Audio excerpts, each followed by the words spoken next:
Anna, welcome to the cave. Thanks for having me. How's your day going with you? It's going great. I'm here in Ojai, so it's extra good. Getting a little time away from LA. So exciting time for you. The listeners and viewers can really see you on the new The Walking Dead, The World Beyond, which premiered a few weeks ago. That must have been an exciting time for you. Oh yeah, absolutely. Fun to shoot and then fun to just kind of see how all the episodes came together. Before we talk more about the show, one of like the first things I always start in my interviews is you're a storyteller. You became a storyteller. How did you decide to get into something like this? Well, acting is something that I was always drawn to and always wanted to do. So I don't even remember it happened pretty early on when I knew that's what I wanted to do. So I was always acting in grade school, elementary, in high school and all of that. But I come from a pretty small town. Not a Hollywood sort of town, didn't have any connections to the film industry. And then I went to UCLA and I was a theater major. But after I graduated, I kind of started to go down some other paths, tried some other career fields. And then by the time I hit my late 20s, I realized, what am I doing? This is what I want to do. I need to get serious about it and start pursuing my career. And as soon as I made that decision, I remember that I auditioned for this play, a big play with like a lot of like Broadway Hollywood hitters, and directed by Gordon Davidson at the Taper. And it was a David Hare play. And David Hare is like, this famous playwright who's also an amazing screenwriter. And I auditioned for it and I got the part. And then I remember like coming to the first rehearsal because, everybody else had like credits 100, down to the floor, right?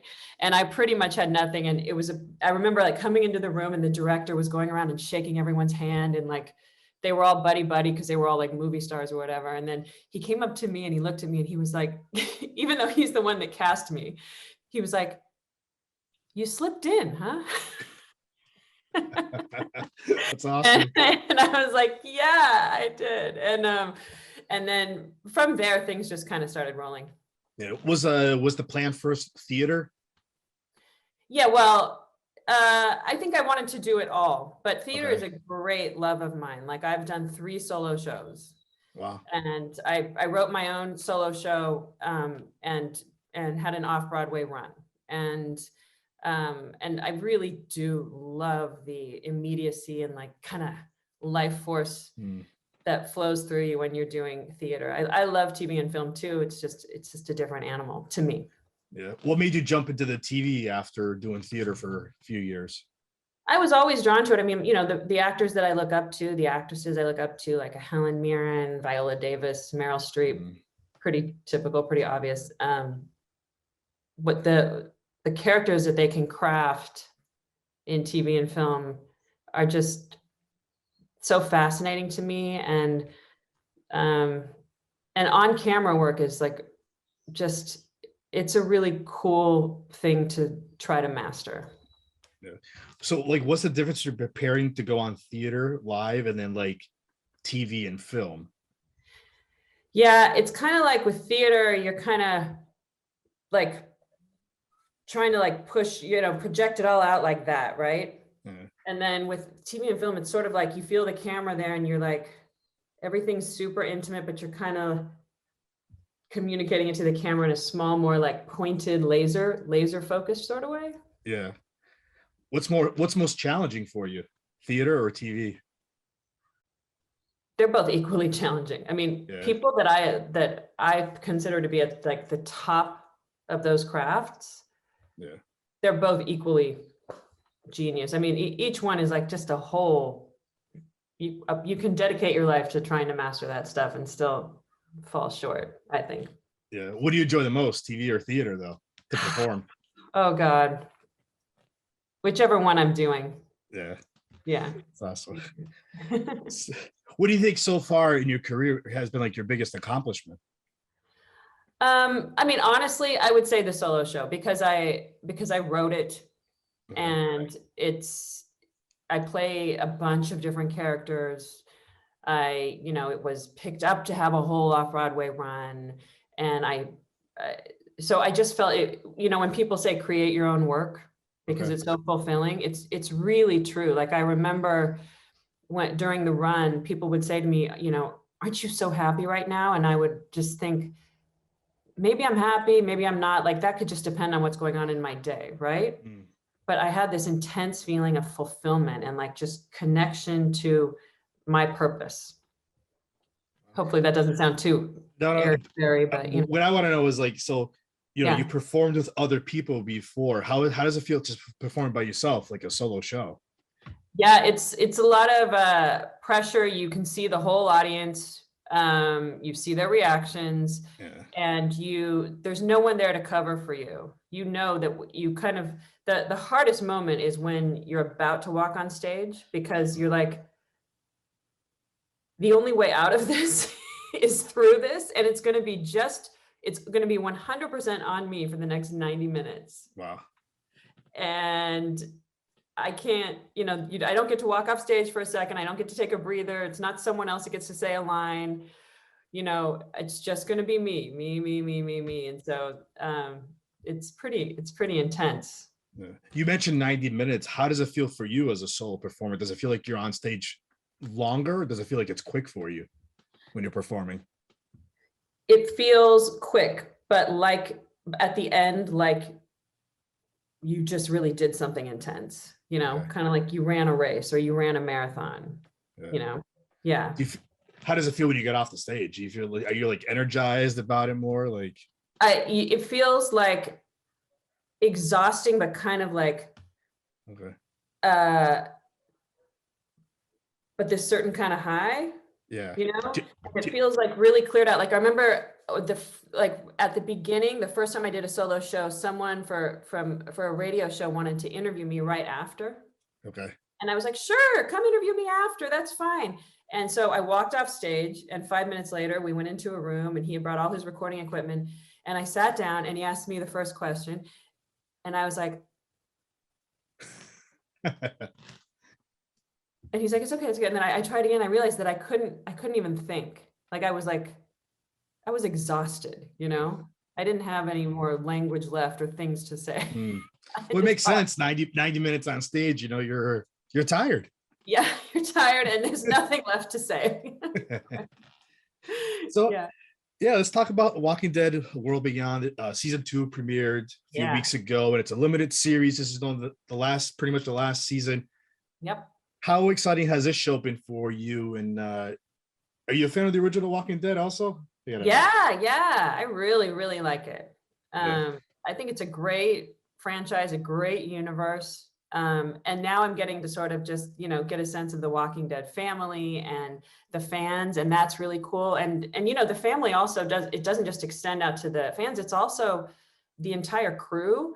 For instance, on this show, so many people came from, and I mean like crew members, from cameramen to makeup people to producers to whatever, and ADs, like they came from the original Walking Dead. They had spent years there, and then they also had spent time on Fear, and now they were here. So everybody kind of knows each other, and that's a wonderful thing to be a part of, especially during COVID, you know. Right. Yeah. So, how did you get approached for the show? Was it just like an audition for this? It was an audition. Yeah, it was an audition. And I remember reading it and thinking, I mean, they don't give you real sides, but they give you a piece of script that kind of, I would say, it like has the spirit of the character. And I just remember thinking how much I wanted it, and putting a lot of work into it. When you were first given like the script, like how was it? How do they describe your character? She's warm. She's a mother. She's strong and intelligent, protective, caring, and she has a real sense of fairness.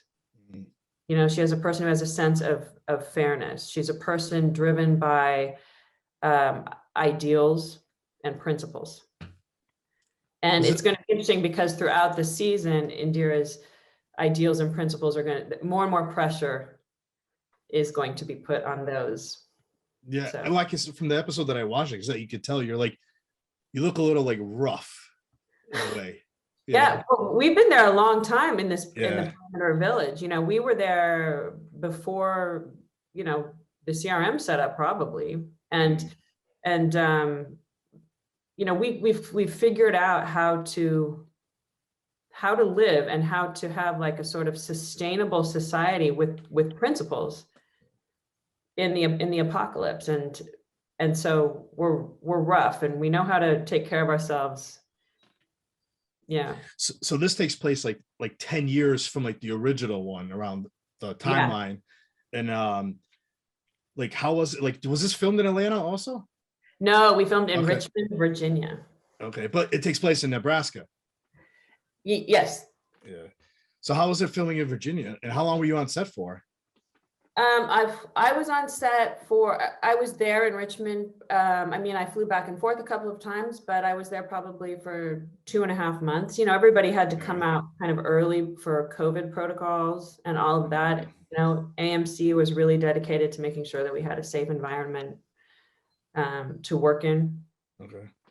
So when you booked the role though, how did you, now you know you got it and everything, how did you prepare to play this character, and did you go back to watch other episodes of The Walking Dead just to get an idea? Yeah. And then of course I watched the first season of Walking Dead World Beyond, which I had watched some of before the audition. And then I think the most important thing that happened was that a meeting was set with me and Matt Negreed, the creator, and we just really talked, and he gave me a lot of backstory and kind of, you know, helped me understand my character's relationships and how she and her community play into the greater universe. And then with all that, still there were, you know, they keep it pretty close to the vest. So also we actors don't necessarily know what's coming, right? So he was giving me a lot of backstory, but he also wasn't going to tell me what was coming up for me in the season, right? And so, but it was enough. It was enough. Yeah. Well, it's funny because like some shows I've had other guests on where they tell me like they get the whole season of scripts. Other ones like you don't get it till a couple days before you're gonna go out there, so you don't know what's coming at you. Yeah, and with some shows you don't even get the whole script. Right. You know, with some shows you just get your scenes, which is tough.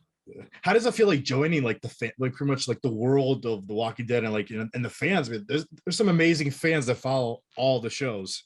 Absolutely. And the Comic Cons. You might be part of a Comic Con soon. I know. We'll have to see. I've heard all about this. This is all like pretty new for me. Basically, I was just holed up shooting this thing, and now, you know, it's just started airing, and the reception seems to be pretty good, and we'll see what happens. I mean, it's just, yeah, it's pretty cool to find yourself part of something so such an influential part of the television landscape. I mean, it's kind of hard to fathom, actually, you know. And then also, like, I just wanted to say, like, coming to this particular set really was just, not only was everyone like so incredibly lovely, but there were already 3 people that I knew and had worked with before. Oh, that's awesome.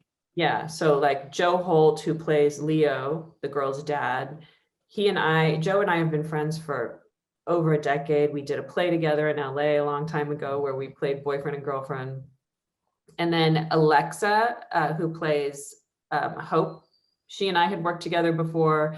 And then a new character, who is named, and he's Abu Bakr Ali. He now has also been cast in the show Grendel as Grendel, which is pretty cool. Yeah. I had worked with him before, so it was just like really fun, you know. Yeah. Actually, my next question was going to be like, when you joined the cast, like, did the original cast from season 1, whoever was left, like give you any pointers pretty much like how everything's going to be for you? Well, you know, because it's because of COVID, even your table reads are on Zoom, right? Yeah. And you're not really encouraged to socialize, for obvious reasons, outside. So I kind of had to learn as I went, and it was more sort of like, it kept feeling like life was imitating art. Like I remember the first time that I went to, they took me down to the perimeter village, and then they rode the actors in in the cart with the horses and pulled them in, and they jumped off and said hi to me, which is basically what they do in the show, you know. And then with my scene with Julia Ormond in, I think, episode 2, they drove her in a CRM vehicle, and then she got out and she came in and looked pretty threatening, you know, as a person, because she was getting into character, and that's exactly what happens in the show as well. So it was kind of like that. How was it interacting? Great. How was it interacting with the zombies? Oh my gosh, those guys are amazing. They are amazing. It's a lot of makeup on them. It's a lot of makeup, but also to watch them do their thing. They each one, you know, first of all, the people who choreograph it and teach them how to do this, who also come from the original show and Fear, you know, it's really specific and really detailed. And if you watch it over and over again, you notice that each one of them has their own specific personality and their own specific like walk or little thing they do with their right hand and little thing they do with their left foot and speed and everything. It's really interesting.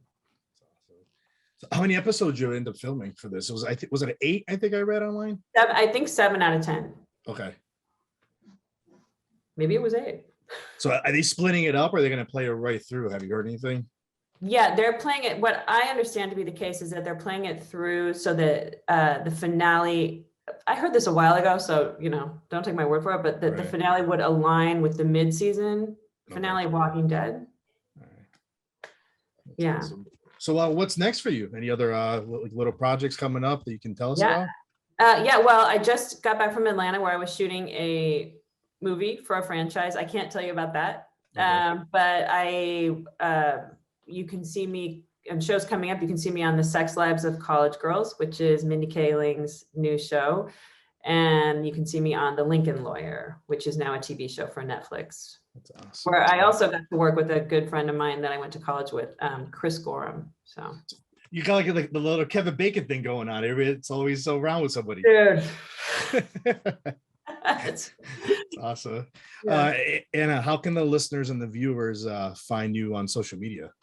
Very simple. It's just Anna Khaja on Twitter and Instagram. All right. And this was great. Thank you for coming on the show. Oh, so nice to talk to you. Thanks for having me.